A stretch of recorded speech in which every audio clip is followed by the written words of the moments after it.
Hi, my name is Jessica Brando, and I'm the founder and CEO of The Edge in College Prep. This is the first of a monthly vlog series that we are going to start doing after a ton of requests from students who are using our online SAT prep course. A lot of the students who have been using the course have been writing in asking if we could do some sort of series to help them through some of their admissions counseling questions that they might have asked one of their tutors if they had an in-person tutor. So we're going to be doing a monthly vlog series. There will be 2 each month. On the first week of each month, we'll be dealing with high school juniors and the issues that they might be facing during that particular month. And in the third week of the month, we'll be dealing with issues that high school seniors will be facing. So depending upon what year you are in school, you should watch the appropriate video, or if you're just curious, you can watch them all, as I'm sure that a lot of the information will be relevant to you. So for our first video, we're going to be talking a little bit about SAT subject tests because we've been getting a ton of questions about these, and a lot of students are confused about what they are, whether they need to take them, and if so, how to prep. So just to start, SAT subject tests are given by the College Board, who also writes the SAT, and they test students in a variety of subjects. There are a multitude of subjects that you can take, including 2 levels of math, U.S. history, world history, English literature, basically all of the languages, and 3 of the sciences, biology, chemistry, and physics.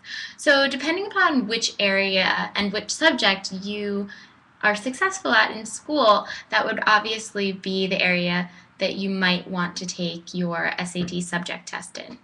Now, what are they? So the SAT subject tests are 1-hour exams that are given on most of the test dates that you can take the SAT.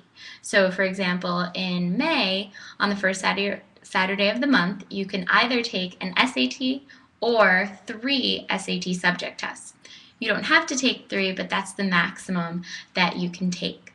So from there, you want to understand whether or not you even need to take these, because obviously you don't want to waste your time taking them if you don't need them. So the students who need to take the SAT-2s are students who are thinking about applying to the Ivy League schools and top tier schools in the US. The majority of schools in the US do not require SAT subject tests, so you want to sort of check out the schools you're thinking of before attempting to prepare and take any of these exams. So a good way to do that is on the individual college's website, which under the admissions section will show all of their admissions requirements, including standardized tests. So if you are a student who happens to be applying to one of the top tier schools, then you will indeed need to take SAT subject tests.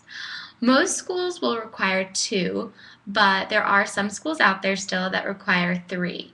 So when you're deciding how many to take, you might as well take at least 2 or 3 on a given test date, so that just in case you happen to not do so well, you can always retake them again in the fall. So now, in terms of how to prep for these tests, a lot of teachers will say, oh, you're doing great in school and you're one of the top students in math, and you should do fine on the SAT subject test in math. But then that student goes on to take the test and unfortunately bombs it. And the reason why is because the subject tests don't necessarily correlate to your particular school's curriculum for that particular subject. So what you want to do, as with any standardized test prep, you want to start by taking a practice test for any of the tests that you're considering taking. Based on your starting scores for those practice tests, you might realize that you happen to be fantastic in chemistry, even though you thought you would be better in physics. So the starting score will really guide you toward which test is going to be more suitable for you. Now, the best place to take a practice test is through the College Board, because you always want to take practice tests from the source of who's writing the actual exam.